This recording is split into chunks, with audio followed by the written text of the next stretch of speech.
الشيطان اللعين الرجيم بسم الله الرحمن الرحيم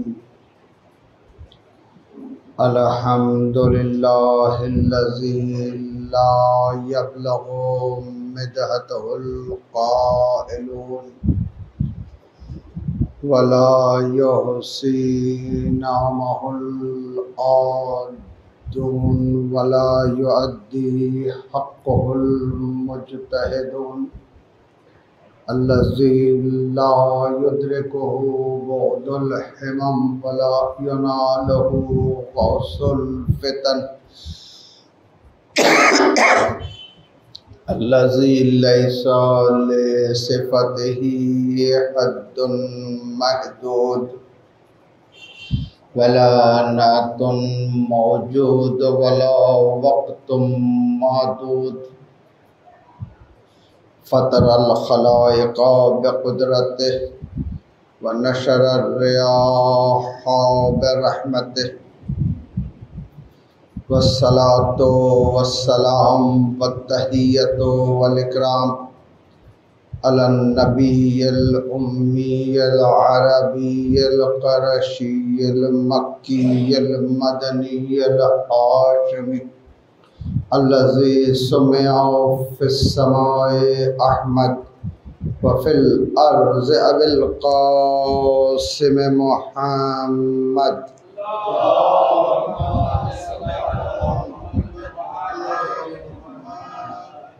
والصلاة والسلام والتحية والإكرام على أهل بيته الطيبين الطاهرين المعصومين المظلومين وصحبه المنتجبين على لعنة الله على أعدائهم أجمعين من الآن إلى قيام يوم الدين بسم الله الرحمن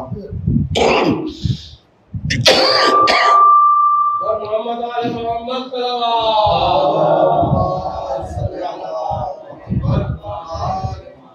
بسم الله الرحمن الرحيم قل إن كنتم تحبون الله فاتبعوني يحببكم الله صلوات محمد وآل محمد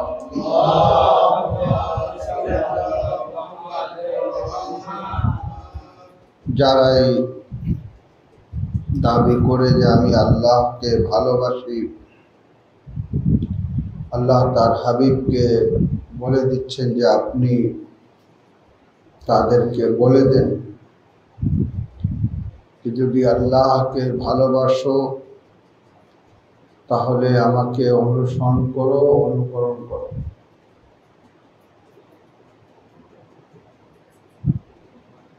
আহলে কিতাব তারা মনে করতো যে আমরা আল্লাহকে ভালোবাসি, আল্লাহর ভালোবাসার আমাদের মধ্যে রয়েছে।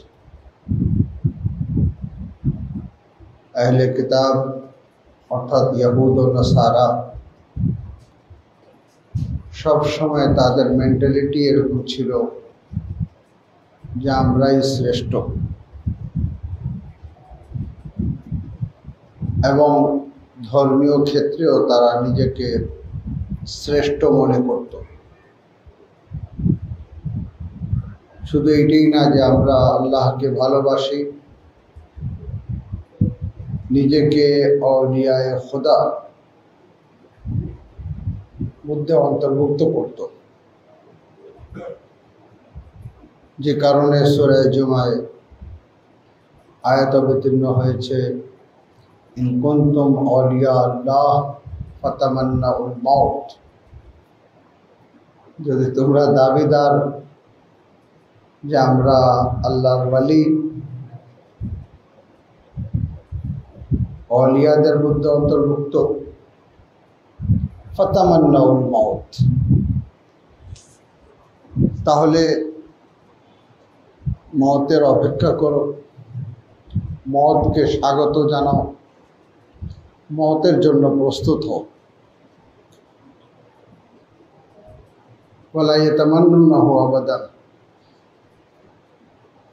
কখনই তোমরা এটা করবা না। ওয়ালা ইয়াতামান্নাউনাহু আবাদান বিমা কদ্দামাত আইদিহিম, কখনো তোমরা মওতের অপেক্ষায় মওতকে স্বাগত জানার জন্য প্রস্তুত হবা না। কেন? তোমরা জানো যে তোমরা আল্লাহর কাছে কি পাঠিয়েছ। তো তাদের ইতিহাস দেখলে বোঝা যায় যে নিজেকে শ্রেষ্ঠ জাতি মনে করত। এই মনে করাটাও একটু তাদেরকে প্রভাবিত করেছে।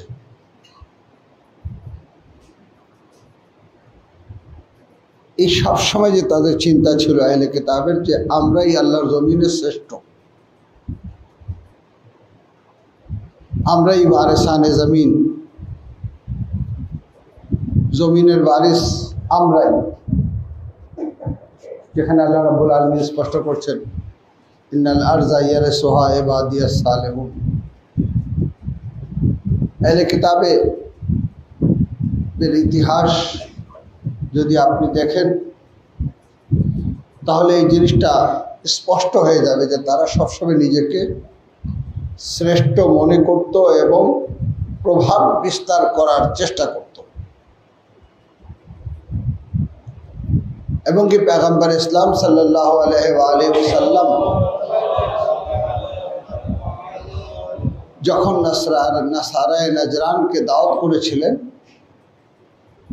তখনও তারা আখরি নবীর উপরে প্রভাব বিস্তার করার জন্য রেশমি পোশাকে সুসজ্জিত হয়ে এসেছিল। কেননা পোশাকের একটি প্রভাব আছে, ধনী হলে তার একটি প্রভাব আছে। তারা চাচ্ছিল যে পয়গম্বর ইসলামের উপর একটি প্রভাব ফেলতে। শ্রেষ্ঠতা শুধু ইলমের মাধ্যমে না, শ্রেষ্ঠতা এইভাবে যে দেখেন আমরা শ্রেষ্ঠ পোশাকের দিক দিয়ে, আর্থিক দিক দিয়ে। পয়গম্বর ইসলাম মুখ ফিরিয়ে নিলেন। কেন? এই জন্য যে কায়নাতের নবী তিনি নিজে বলেছেন, বয়স্ত লে উতাম্মিমা মাকারিমিল আখলাক, আমি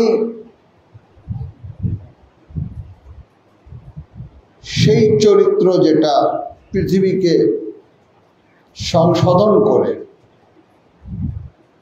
ন্যায় প্রতিষ্ঠায় সাহায্য করে, মানুষের অধিকার প্রতিষ্ঠায় সাহায্য করে, আমি সেই আখলাক নিয়ে এসেছি। বয়স তোলে উতাম্মিমা মাকারিমিল আখলাক, কারো প্রভাবে প্রভাবিত হওয়ার কোনো সুযোগ নেই। কিন্তু ইহুদ ও নাসারা তাদের একটা টেন্ডেন্সি সবসময় ছিল যে আমরা শ্রেষ্ঠ, সব দিক দিয়ে আমরা শ্রেষ্ঠ। এই নিজেকে শ্রেষ্ঠ ভাবা, যে কারণে আজকেও আমরা দেখতে পাচ্ছি তারা নিজেকে, এবং এর সাথে কিছু কাজ করেছে তা অস্বীকার করার কোনো সুযোগ নেই। তারাই চাঁদে গিয়েছে, তারাই রকেট আবিষ্কার করেছে, তারাই লেটেস্ট অস্ত্র তাদের হাতে। তারা ওই শ্রেষ্ঠতাকে ধরে রাখার চেষ্টা সবসময় করেছে। মুসলমান কেন পারেনি? প্রথম তো মুসলমানদের এইদিকে কোনো দৃষ্টি নেই। তারপরে আল্লাহ রাব্বুল আলামিন যাদেরকে ওয়ারিসে জমিন করেছিলেন, যারা জমিনের নিচে কি রয়েছে তা জানতেন, আসমানের উপরে কি রয়েছে তা জানতেন, তাদের থেকে শিক্ষা গ্রহণ করার কোনো টেন্ডেন্সি নেই। কিভাবে ক্ষমতাকে, আমরা যদি আরবের জাহেলিয়াতে দেখি, কিভাবে এক গোত্রের আরেক গোত্রের উপরে প্রাধান্য বিস্তার করা, কিভাবে এক রাজা এক বাদশাহ আরেক বাদশার উপরে প্রাধান্য বিস্তার করা, শুধু এটাই ছিল কিভাবে ক্ষমতা নিজে হাতে নেওয়া যায়। জ্ঞান ভিত্তিক কাজ করেনি। কেন করেনি? না করার পিছনে বড় একটি কারণ যে আল্লাহ রাব্বুল আলামিন যাদেরকে জ্ঞান দিয়েছেন তাদের থেকে যতটা উপকৃত হওয়া দরকার, আচ্ছা ওনাদেরকে বাদ দিয়েও যদি আহলে কিতাবের মতন কাজ করত তাহলেও এই পর্যায়ে তারাও আসতে পারত খ্রিস্টান ও ইহুদিদের মোকাবেলায়। কিন্তু আপনি নিশ্চিত গবেষণা করলে আমার এই কথার সত্যতার প্রমাণ পাবেন, যাদেরকে আল্লাহ রাব্বুল আলামিন ওয়ারিসে জমিন বানিয়েছেন, যাদেরকে আসমানের জ্ঞান দিয়েছেন, যদি তাদের কাছ থেকে জ্ঞান নেওয়া হতো আমরা অনেক দূরত্ব এগিয়ে যেতে পারতাম। আজকে জ্ঞানের শ্রেষ্ঠ পর্যায়ে আমরা অবস্থান করতাম। ইহুদ ও নাসারা এই পর্যায়ে যাওয়ার কোনো প্রশ্নই আসে না। মওলানা মুত্তাকিয়ান আলী ইবনে আবি তালিব ওই যুগে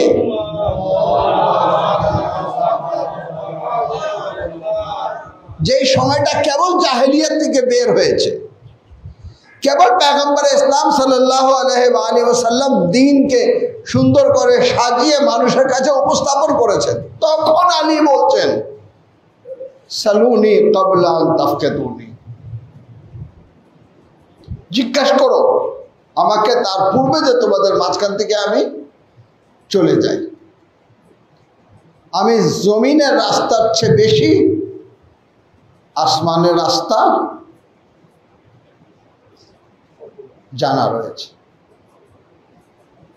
কয়জন শাগিরদের নাম বলতে পারবেন যারা আলী ইবনে আবি তালিবের কাছ থেকে শিক্ষা নিয়েছে? বরং যদি এই করুণ ইতিহাস দেখি যে কিভাবে আলীকে বাসায় বন্দি রাখা যায়, সেই চেষ্টা করা হয়েছে। তো ইহুদ ও নাসারা এমন একটা পরিবেশ পেয়ে গেল, সবকিছুতে নিজের শ্রেষ্ঠতা তারা প্রমাণ করত। আল্লাহর প্রশ্নেও তারা এই দাবি করত, যদি বাস্তবে এই দাবির সাথে তাদের কোনো সম্পর্ক ছিল না যে আমরা আল্লাহকে ভালোবাসি, আমাদের চেয়ে বেশি কেউ ভালোবাসতে পারে না, আমরাই হচ্ছে আউলিয়ায়ে খোদা। ইন কুনতুম আউলিয়া আল্লাহ ফাতামান্নাউল মাউত, যে কোরআন বলছে, আল্লাহ বলছে যদি আউলিয়ায়ে খোদা হয়ে থাকো, হ্যাঁ এইদিকে আবার অগ্রসর হতে রাজি না। নিজেকে মনে করতো শ্রেষ্ঠ, আমরা আল্লাহকে ভালোবাসি, আমরা আউলিয়ায়ে খোদা। তো কতটা আধ্যাত্মিকতা অর্জন করতে পারবে এটা তো আল্লাহ রাব্বুল আলামিন ভালো করে জানতেন, তাদের উদ্দেশ্যকে জানতেন। শুধু এতটুকু তাদের কাছ থেকে চেয়েছেন, কুল ইন কুনতুম তুহিব্বুনাল্লাহ ফাত্তাবিউনি। খুব বেশি জোরালো দাবি করা দরকার নেই, রাসূলকে অনুসরণ করো, রাসূলকে অনুকরণ করো। যদি আল্লাহকে ভালোবাসো, আল্লাহর পয়গম্বর, আল্লাহর পক্ষ থেকে মনোনীত, যখন এইদিকে আগাবে তখন প্রমাণ পাবে যে তারা আল্লাহকে ভালোবাসে। এরপরে আয়াত বলছে যে আল্লাহ তাদের জুনুবকে মাফ করে দেবে, তাদের গুনাহকে মাফ করে দেবে। অর্থাৎ বোঝা যাচ্ছে যে এরা যারা মহব্বতের দাবিদার, এরা কিন্তু গুনাহগার, পাপী, গুনাহগার বান্দা। দাবিদার হচ্ছে আমি আল্লাহকে ভালোবাসি। আল্লাহ বলেন যদি ভালোবাসো তাহলে আমার নবীকে অনুসরণ করো, অনুকরণ করো। মিনিমাম যেটা করা হবে সেটা হবে এটা যে তোমাদের গুনাহকে মাফ করে দেওয়া হবে। অর্থাৎ তোমার ভালোবাসার জবাবে আমার পক্ষ থেকেও সে আল্লাহ যে তার সৃষ্টি জগতে সবকিছুকে ভালোবাসে। আপনারা জানেন যে হযরত সুলাইমান মুলকুন আজিম, কায়নাতের অনেক বড় অংশের উপরে যার ক্ষমতা ছিল, পশুদের ভাষাও বুঝতেন, একদিন চিন্তা করলেন যে আমি এত বড় সুলতান, এত বড় ক্ষমতাবান, আমি দাওয়াত করি সবাইকে, মানুষকে, জিনকে, পশুকে, সবাইকে দাওয়াত করি।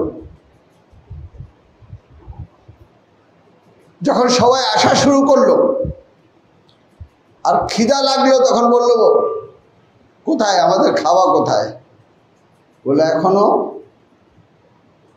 খাওয়া প্রস্তুত হয়নি, এখনো রান্না হয়ে কমপ্লিট হয়নি। তারা সাথে সাথে সুলাইমানকে বলে বিদায় নিল যে তোমার খাওয়া আমাদের দরকার নেই, আমরা তো তার খাই যার খাওয়ার জন্য অপেক্ষা করতে হয় না। সালবাত পড়েন মুহাম্মদ ওয়া আলে মুহাম্মদ।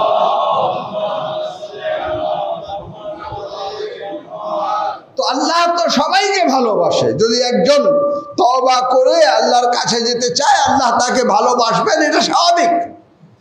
কিন্তু এই অবস্থানটা শ্রেষ্ঠ না।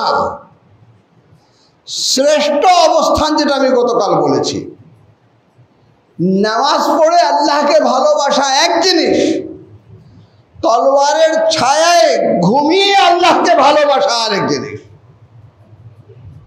নামাজের জন্য কিছু টাইম অতিবাহিত করা এক জিনিস, নিজের জীবনকে আল্লাহর হাতে তুলে দেওয়া আরেক জিনিস।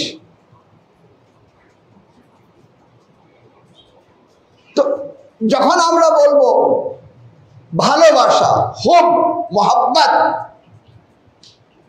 এটা কিন্তু প্রথম স্তর। মুফাসসিরিনরা লিখেছেন যে মোহাব্বত সেখানে যেখানে একটি লাভ কারো কাছ থেকে আদায় করতে হয়।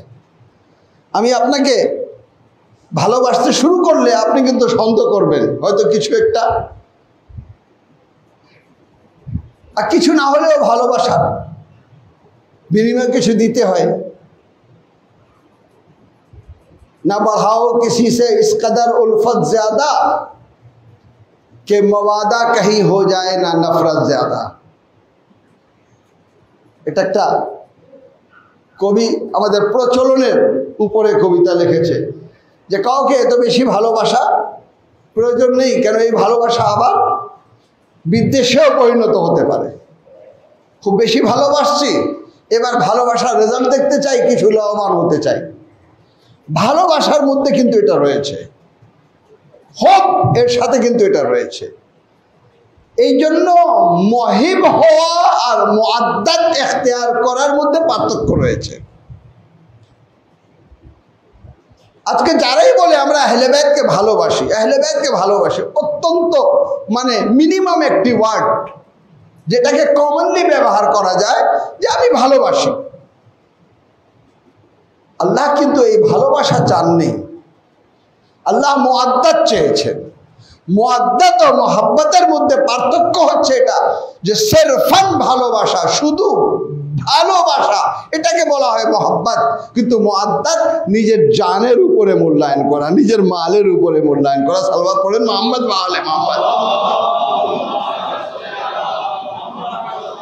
যেখানে কোনো স্বার্থ নেই। আমি আপনাকে উদাহরণ দেওয়ার জন্য, ওইদিকে গিয়ে আপনি আরেক দিকে চলে যাবেন না, উদাহরণ দেওয়ার জন্য। হযরত জুলাইখা প্রথমে তিনি ভালোবাসলেন, এই ভালোবাসা ছিল নিন্দনীয়।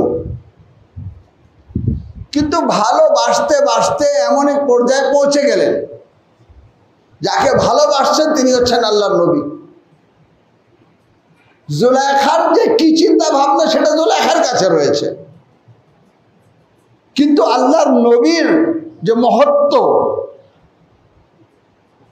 আল্লাহর নবীর যে গুরুত্ব, আল্লাহর নবীর যে মর্যাদা, আল্লাহর নবী যে আসনে রয়েছে, এটা তো হযরত ইউসুফ জানতেন। সে অগ্রসর হলো, অগ্রসর হলো, অগ্রসর হতে হতে হতে এমন এক পর্যায়ে চলে গেল যে তার হুব ইশকে পরিণত হলো। এবার আরো একটি ওয়ার্ড ব্যবহার করলাম, একটা হলো ভালোবাসা আর একটা হলো ইশক করা, মাশুক হয়ে যাওয়া। ভালোবাসা সহজ, আশিক হওয়া কঠিন। আজকে আমরা এই আশিকের ওয়ার্ডকে আমরা ভিন্ন ক্ষেত্রে আমরা ব্যবহার করি, এটা কিন্তু সঠিক না। সব জায়গায় এই ইশকের ওয়ার্ডটাকে ব্যবহার করা যায় না। কেন? ভালোবাসার মধ্যে আর ইশকের মধ্যে পার্থক্য রয়েছে। ভালোবাসা দিয়ে বলতে গেলে সূচনা হয়, কিন্তু যখন আসল জায়গায় পৌঁছে যায়, যেটা ছিল মঞ্জিলে মাকসুদ, সেটাকে বলা হয় আশিক। যেখানে ত্যাগ, যেখানে সবকিছু উজাড় করে দেওয়া, যেখানে নিজের জীবনের উপর থেকে মূল্যায়ন করা। এই কারণে আপনি দেখেন খাদিজা আর হযরত জুলেখা ভালোবাসতে বাসতে এমন এক পর্যায়ে পৌঁছে গেলেন যে যখন ইউসুফকে পেয়ে গেলেন তখন বললেন, ইউসুফ থেমে যাও, আমাকে আল্লাহর ইবাদত করতে দাও। সাল্লাল্লাহু পড়েন মুহাম্মদ ওয়া আলে মুহাম্মদ।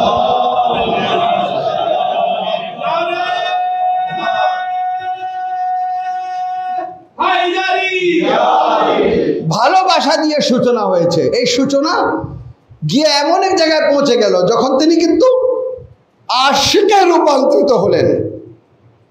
এখন ইউসুফ ওনাকে জওয়ান করেছেন। বেতাসাদ্দুক নবী শাদমানি মিলি হ্যায়, জুলেখা কো ফির সে জওয়ানি মিলি হ্যায়।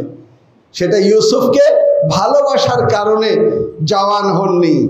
যখন জুলেখার অন্তর পরিবর্তন হয়ে গেল এক আল্লাহর নবীর জন্য, যখন প্রস্তুত হয়ে গেল, তার কাল প্রস্তুত হয়ে গেল, তার চেতনা প্রস্তুত হয়ে গেল, যখন তিনি অনুতপ্ত হলেন যে আমি যা কিছু ইউসুফের সাথে করেছি সবকটা অন্যায় করেছি, তিনি মুওয়াহিদ, তিনি দ্বীনের দিকে, তিনি আরশের দিকে, তিনি খোদার দিকে, তিনি হেদায়েতের দিকে নিয়ে যাচ্ছেন। যখন এই চেতনা নিয়ে হযরত ইউসুফের কাছে আসলেন এবং কেঁদে দিলেন।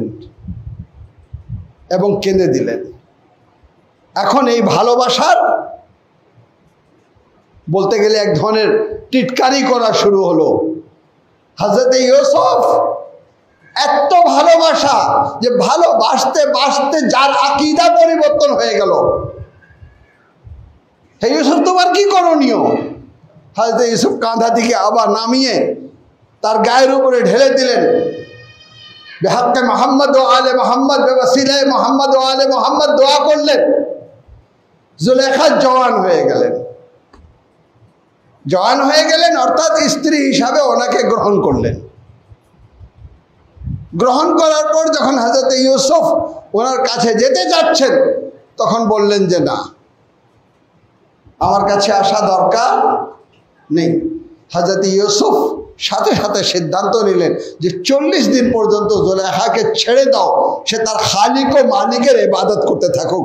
অর্থাৎ যেই যাত্রা হুব দিয়ে শুরু হয়েছিল সেই যাত্রা ইশকে এসে সমাপ্ত হয়েছে। সাল্লাল্লাহু পড়েন মুহাম্মদ ওয়া আলে মুহাম্মদ।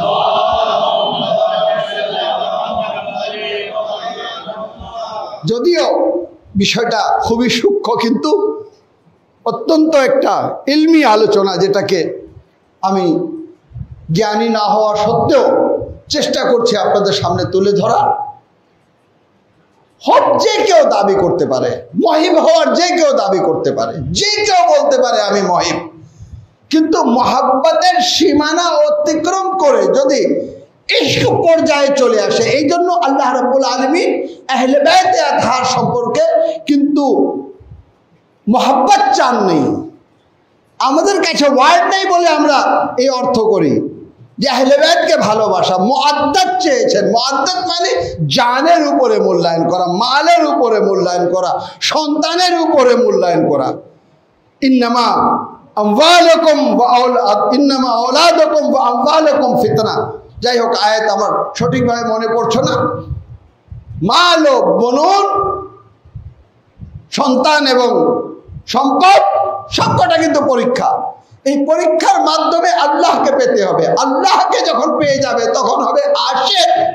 আর আশিকে খোদা হয়ে গেলে তখন তার নিজের জান নিজের থাকবে না, তখন বলবে জান তো दी हुई उसी की थी, हक तो ये है कि हक अदा ना हुआ, জীবন তো তারই দেওয়া ছিল, আমি এর হক আদায় করতে পারিনি, আমি এটাকে উৎসর্গ করে দিচ্ছি। এটা কিন্তু অনেক ঊর্ধ্বে।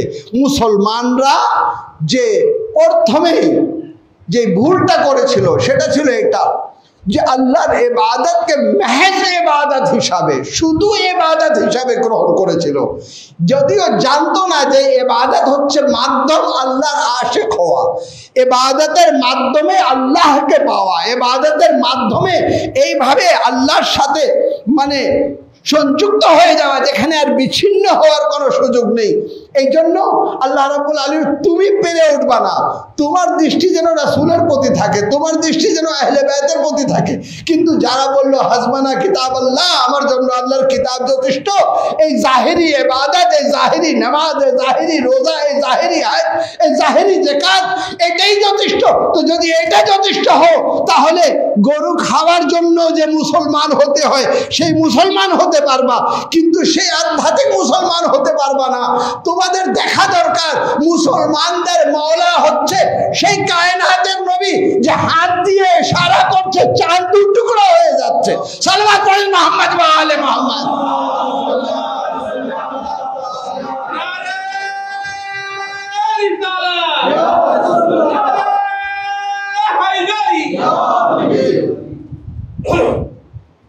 রাসূলকে অনুসরণ করতে হবে, অনুকরণ করতে হবে। আল্লাহ তোমাকে বেলায়েত দান করবেন, আল্লাহ তোমাকে হুকুমত দান করবেন, তুমি জমিনের ওয়ারিস হয়ে যাবা, আসমানে যা কিছু রয়েছে তোমার মুসাখখারাতের মধ্যে থাকবে, মুসাখখারাতের মধ্যে থাকবে। কি পার্থক্য রয়েছে অন্য মুসলমানদের মধ্যে আর কাম্বারের মধ্যে? মুসলমানরা নামাজ শিখেছে, রোজা শিখেছে, হজ শিখেছে, কিন্তু কায়নাতের নবী এই বলে দুনিয়া থেকে বিদায় নিচ্ছেন, যত কষ্ট আমি পেয়েছি আমার পূর্বে কোনো নবী এত কষ্ট পায়নি।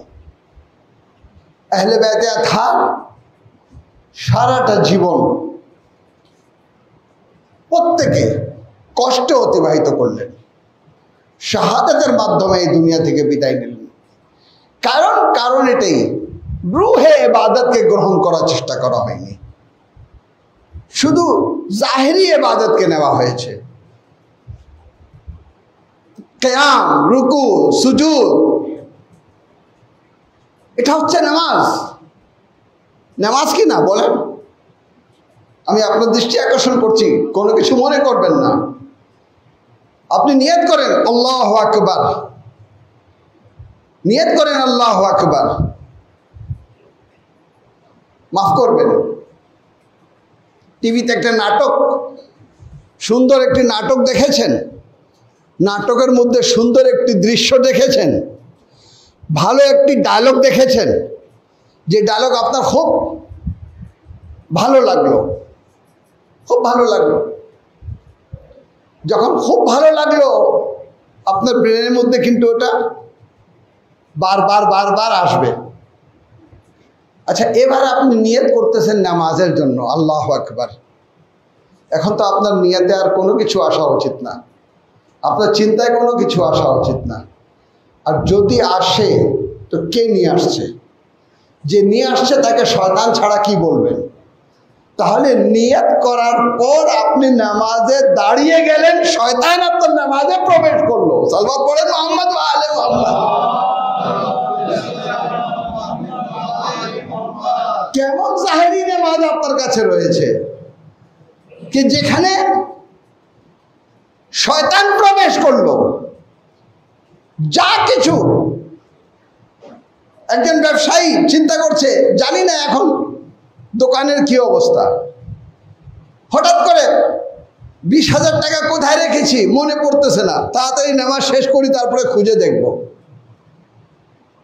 খুজু ও খুশুর সাথে নামাজ পড়ার জন্য বলা হচ্ছে, নামাজ পড়ছে, হারিয়ে যাওয়া চাবি নামাজে খুঁজে পাচ্ছে। কে রয়েছে? কে রয়েছে যে নামাজের দৃষ্টিকে এদিকে ওদিকে নিয়ে যাচ্ছে? শয়তান রয়েছে। তা আপনি কেমন আল্লাহর বান্দা হলেন যে শয়তান আপনার নামাজে প্রবেশ করলো? আল্লাহ তো বলছে ইন্না ইবাদি লাইসা লাকা আলাইহিম সুলতান, মুমিনুন যারা আমার বান্দা তার উপরে শয়তানের কোনো হস্তক্ষেপ চলবে না। আরে আপনি তো এমন বান্দা হওয়া উচিত যে নামাজের বাহিরে থাকলেও শয়তান আপনার সামনে আসবে না। সালাওয়াত পড়েন মুহাম্মদ ওয়া আলে মুহাম্মদ।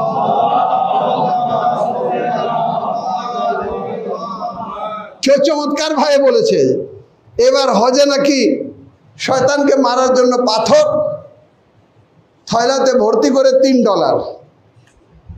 ঠিক আছে, এবার হিসাব করে দেখেন কত হাজি গিয়েছিল, আর এই ডলার আপনি দিয়ে যাচ্ছেন শয়তানকে মারার জন্য, আর পাথরটা চলে যাচ্ছে শয়তানের হাতে। সালাওয়াত পড়েন মুহাম্মদ ওয়া আলে মুহাম্মদ। যে মারতেছে তার অবস্থা আপনার জানা, আর যে ডলার দিচ্ছেন ওই ডলার কার কাছে যাচ্ছে এটাও আপনার জানা। বেশি বলা দরকার নেই। উচ্চকণ্ঠে সালাওয়াত পড়েন মুহাম্মদ ওয়া আলে মুহাম্মদ।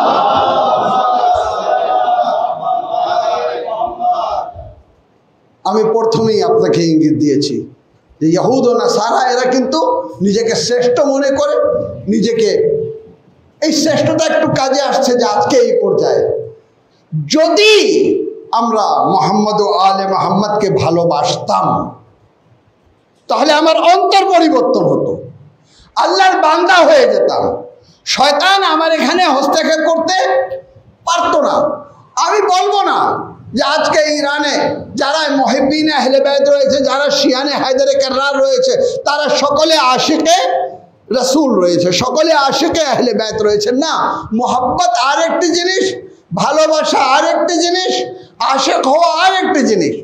কিন্তু যাই হোক, কিছু লোক তো আশিক হয়েছে, যে কারণে আজকে এমন এক শক্তি দেশ হয়ে গেল যে দুইটা অ্যাটমিক পাওয়ার আশ্চর্য হয়ে তাকিয়ে রয়েছে যে কি ব্যাপার, আমরা তো বিশ্বাস করতাম না এত শক্তি, তাও তাদের নিজস্ব জ্ঞানীদের দ্বারা।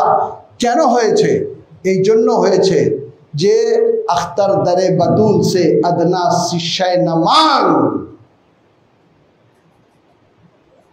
ফাতেমার দরজায় সামান্য জিনিস চাওয়া উচিত না। জ্ঞানের ভান্ডার, মাআদনুর রিসালা, মুআদ্দাদ ইশকে পরিণত হতে হবে। যখন ইশকে পরিণত হবে তখন আপনার সামনে থেকে রুমুজ সবকিছু মুক্ত হয়ে যাবে, ওপেন হয়ে যাবে। আর এটার উদাহরণ মাওলানা মুত্তাকিয়ান আলী ইবনে আবি তালিব দিয়েছেন। মিসামে তাম্মারকে আশিক বানাতে বানাতে তিনিও যাত্রা শুরু করেছিলেন মুহিব থেকে, ভালোবাসা থেকে। কিন্তু ভালোবাসতে বাসতে যখন আশিক হয়ে গেলেন তখন জিজ্ঞাসা করলেন, মওলা আমি কি জানতে পারি আমার মওত কিভাবে হবে? ইমাম বলেন, মোবারক হোক, তোমার মওত না, আল্লাহ তোমাকে শাহাদাত নসিব করবে। মিসাব যদি দেখতে চাও আমি ওই গাছ তোমাকে দেখাতে পারি যে গাছে তোমাকে ফাঁসি দেওয়া হবে। নিয়ে যাই মিশামকে দেখালেন। মিশাম প্রত্যেক দিন পানি এনে ওই খেজুর গাছে দিতেন। লোকজন জিজ্ঞেস করলে বলতেন আমি এর প্রতিবেশী হব। হুজায়রে রাশাদি, কুমাইল ইবনে জিয়াদ, এনারা আশেক হওয়ার কারণে এমন এক অবস্থা যে সব কিছু ওনাদের সামনে থেকে কিন্তু খুলে যাচ্ছে। না, এরা তো অনেক বড়। কম্বার মওলাকে ভালোবেসেছিলেন। এখন এই ভালোবাসার কারণে আর মওলা থেকে পৃথক হতে চান না, আলাদা হতে চান না। যখন একজন সায়েল আসলো, উট দেওয়া শুরু করলেন, বলে কম্বার একটা দাও, দুইটা দাও, তিনটা দাও, যেটাকে কবি বলছে দেকার মেহারে নাকা গদা কো না জানে কিউ কম্বার সিমট কে আ গয়ে हैदर के आसपास। কম্বার ছুটে আসলেন, মওলাকে জড়াই ধরলেন। মওলা বললেন, কি হলো, এই অবস্থা কেন? বলে যেভাবে আপনি উট দিচ্ছেন, শেষ উট যেটা ছিল আস্তাবলে সেটাও দিয়ে দিলেন, আমি ভয় পেয়ে গেলাম এমন না হয় যে আপনি বলেন আমি কম্বারকেও দিয়ে দিয়েছি। কম্বার ঈমান কোন পর্যায়ে যে কবি বলছে লেকে क्या पहुंचे दरे शाहे नजफ पे हम फकीर, लेके क्या पहुंचे दरे शाहे नजफ पे हम फकीर, एक ओहदा था गुलामी का वो कंबल ले गए। सलावत पढ़ुन मोहम्मद व आले मोहम्मद। সিফিন থেকে ফিরে আসছেন, সকলেই তৃষ্ণার্ত। মওলা এক পাথরকে নিজের পা দিয়ে সরিয়ে দিলেন। এখনো এর আগে ওই পাথরও রয়েছে, ওই কূপও রয়েছে। পা দিয়ে সরিয়ে দিলেন। পাথর সরে গেলে এবার পানি ঝলঝল করতেছে, দেখা যাচ্ছে। মওলা সাহাবদের দিকে তাকিয়ে বললেন, যাও বিসমিল্লাহ, যাও বিসমিল্লাহ, পানি নিয়ে আসো। কেউ যেতে চাচ্ছে না, একে অপরের চেহারা তাকাচ্ছে, চেহারা দিকে তাকিয়ে রয়েছে। তুমি যাও না, তুমি যাও। মওলা বুঝতে পেরেছিলেন। কম্পারকে বললেন, কম্পার বিসমিল্লাহ। কম্পার সাথে সাথে ঝাঁপ দিয়ে নিচে। যখন নিচে গেলেন তো কি দেখলেন? আলী ইবনে আবি তালিব সেখানে উপস্থিত, পাত্রের মধ্যে পানি ভরে প্রস্তুত রয়েছেন কম্পারের জন্য। কম্পার দেখে বললেন, মওলা আপনি এখানে? বলে, কম্পার কোন সন্দেহ রয়েছে আমার মাজহারুল আজায়েব হওয়ার মধ্যে? সালাওয়াত পড়েন মুহাম্মদ ওয়া আলে মুহাম্মদ।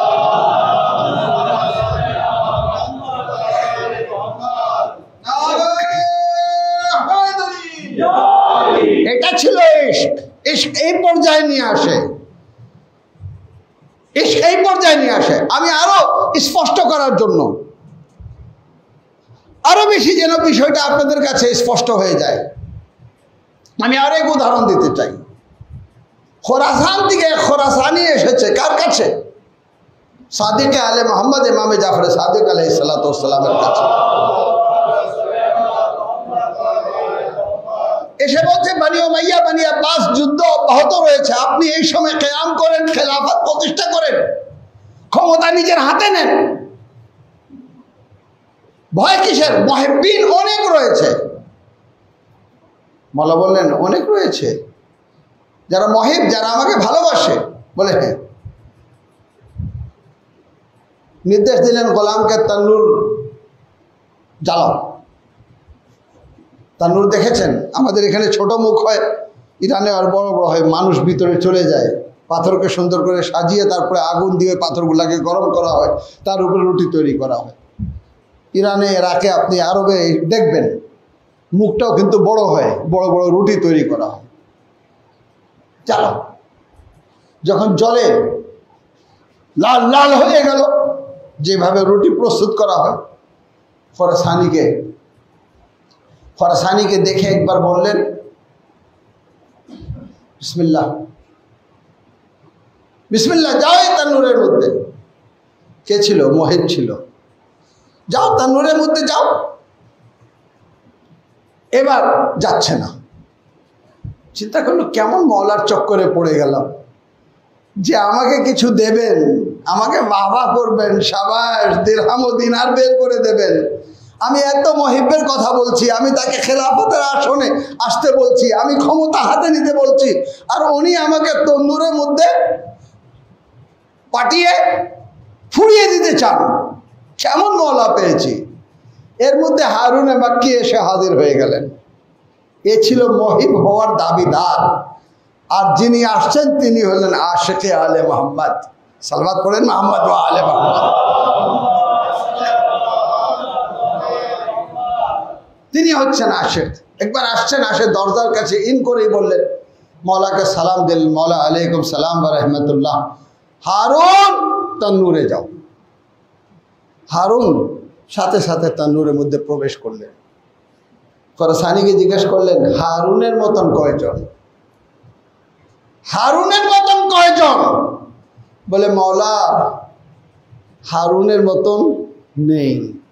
বলে, হ্যাঁ মহিব রয়েছে কিন্তু আশিক নেই। সালাওয়াত পড়েন মুহাম্মদ ওয়া আলে মুহাম্মদ।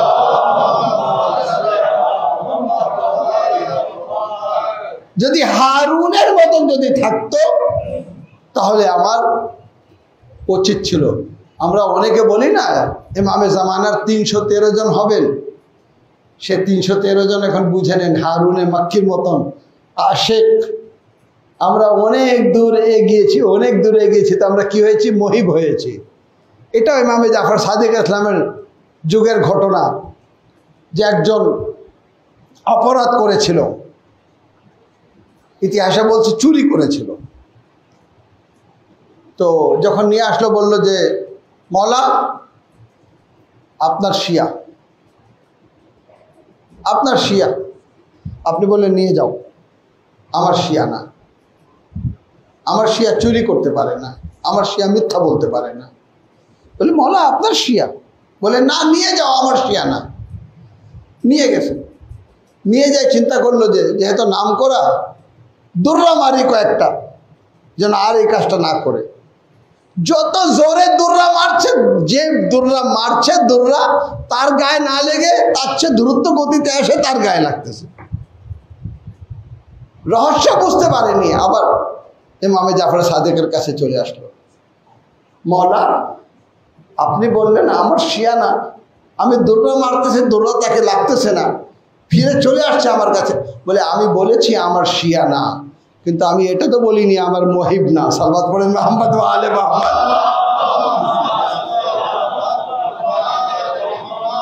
সে যে আমাকে ভালোবাসে, এই ভালোবাসার রেজাল্ট যেটুকু ততটুকু সে পাচ্ছে, এটা হচ্ছে ভালোবাসা।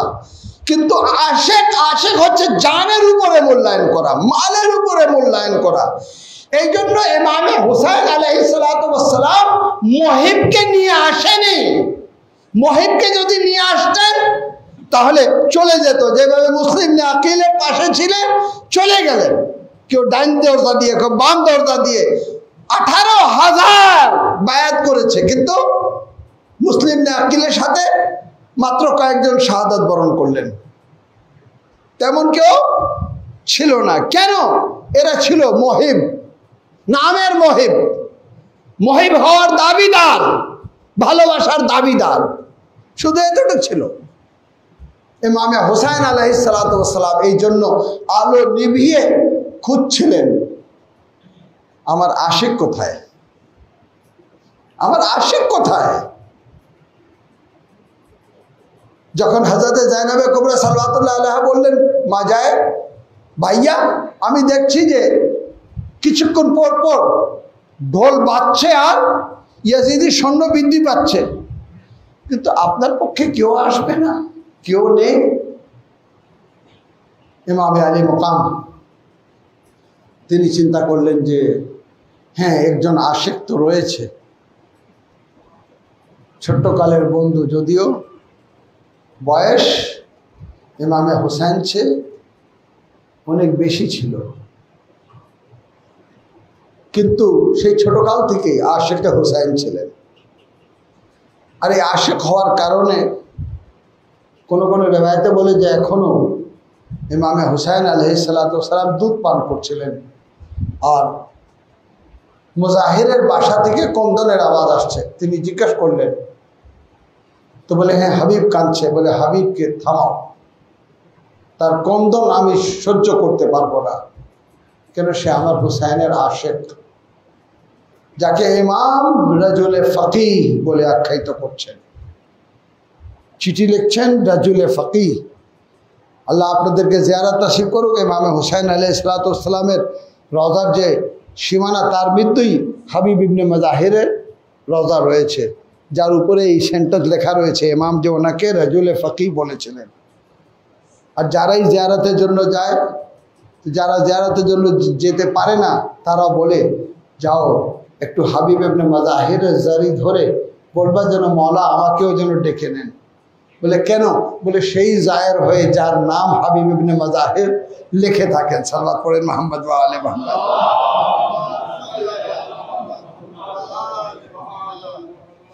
বলা হয় 7 থেকে 8 বছর ইমামে হুসাইন থেকে বড় ছিলেন, কুফায় বসবাস করতেন। ইমামে হুসাইন চিঠি দিয়েছেন,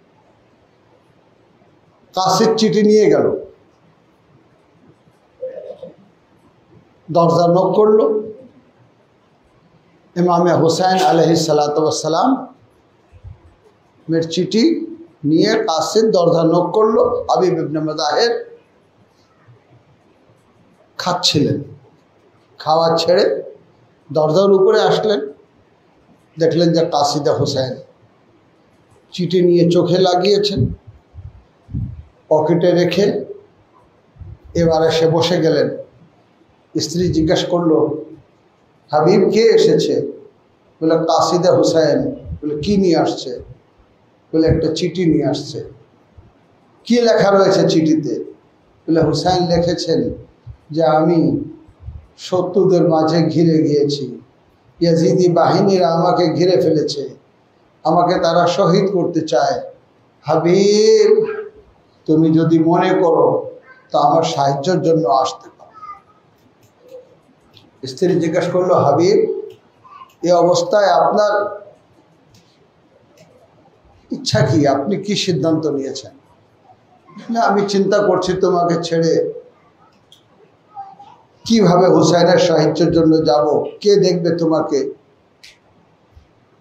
আল্লাহু আকবার। এই শোনার সাথে সাথে হাবিব ইবনে মুজাহিরের স্ত্রী, যিনি মুমিনা ছিলেন, তিনি একবার বললেন যে, ওয়াই হোক হাবিব তোমার উপরে যে তুমি সারা জীবন ওনার বন্ধু হিসাবে ছিল, আর এখন যখন জীবন দেওয়ার পালা আসলো তখন তুমি বলছো যে আমি তোমাকে ছেড়ে কিভাবে যাব।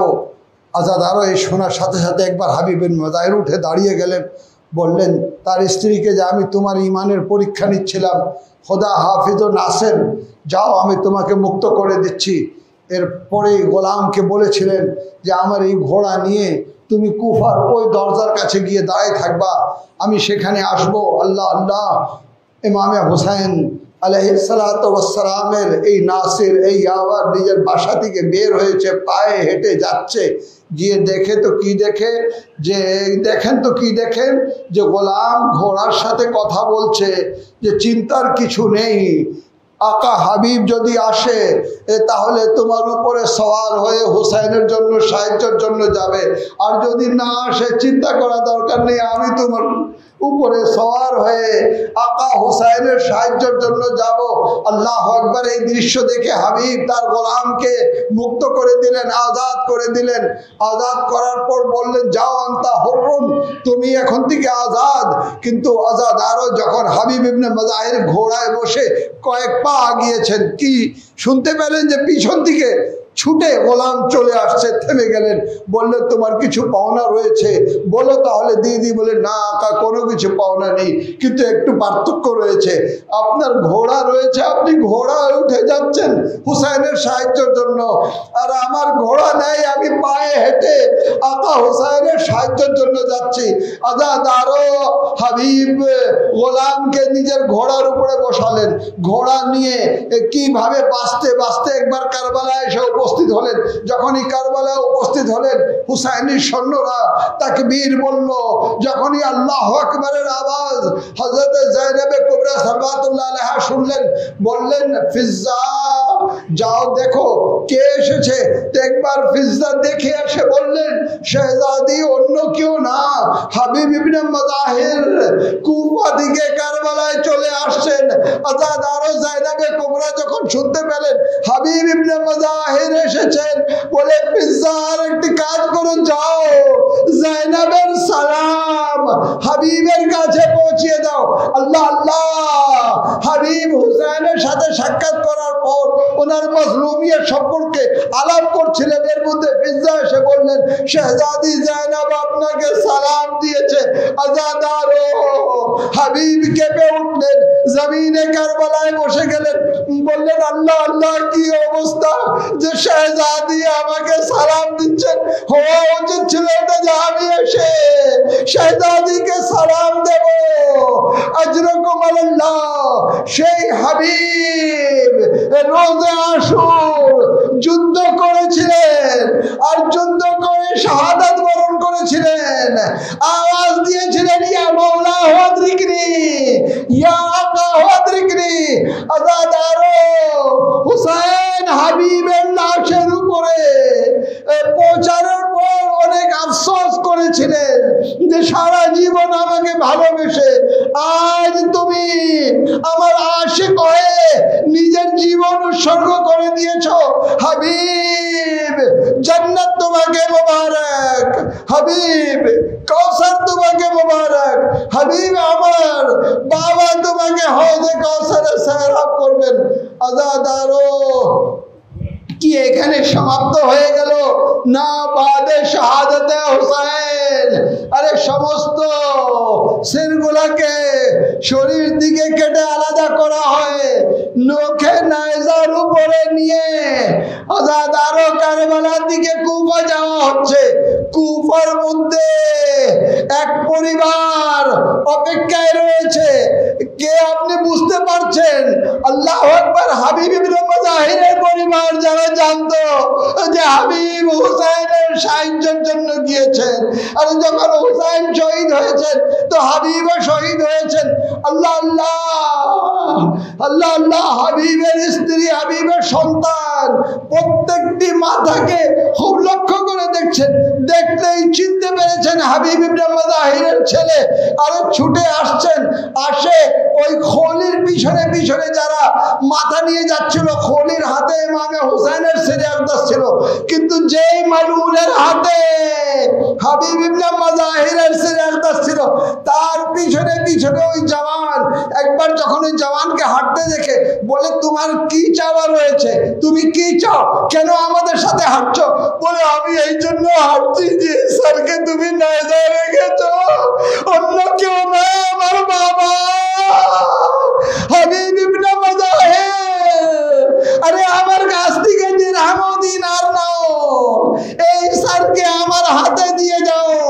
আল্লাহু আকবার। আরে যখন সে কথা বলছিল, ইমাম যাইনুল আবদিন আলাইহিস সালাতু ওয়াস সালাম দেখেছেন। আল্লাহ আল্লাহ। কুফা হাবিব ইবনে মুজাহির সে যেন অপমানিত না হয়, তার ছেলে চলে আসছে, কিন্তু সৈয়দে সাজ্জাদের মাজলুমিয়াত, হাতে শিকড়, হাতে বেড়ি, পায়ে তাক। আল্লাহ আল্লাহ। হাতে শিকড়, পায়ে বেড়ি, গলায় তাক। আল্লাহ আলামান আলামান করতে করতে তিনি অগ্রসর হচ্ছেন। আর ইয়াজিদি বাহিনীরা ইমামে হুসাইনের সিরে আকদাস নিয়ে ইমামে যাইনুল আবদিন আলাইহিস সালাতু ওয়াস সালামের সামনে। আল্লাহ আল্লাহ। কত মাজলুমিয়াত যে হাবিবের সন্তান দিরহাম ও দিনার নিয়ে বাবা সির নেওয়ার জন্য হাজির, কিন্তু আমরা এই অপমান সহ্য করে আল আমান করে অগ্রসর হয়ে যাচ্ছি। ইন্না লিল্লাহি ওয়া ইন্না ইলাইহি রাজিউন। রাযান বিকাযাইহি ওয়া তাসলিমান লিআমরিহি সায়ালামুল লাযিনা সালামু আইয়ামান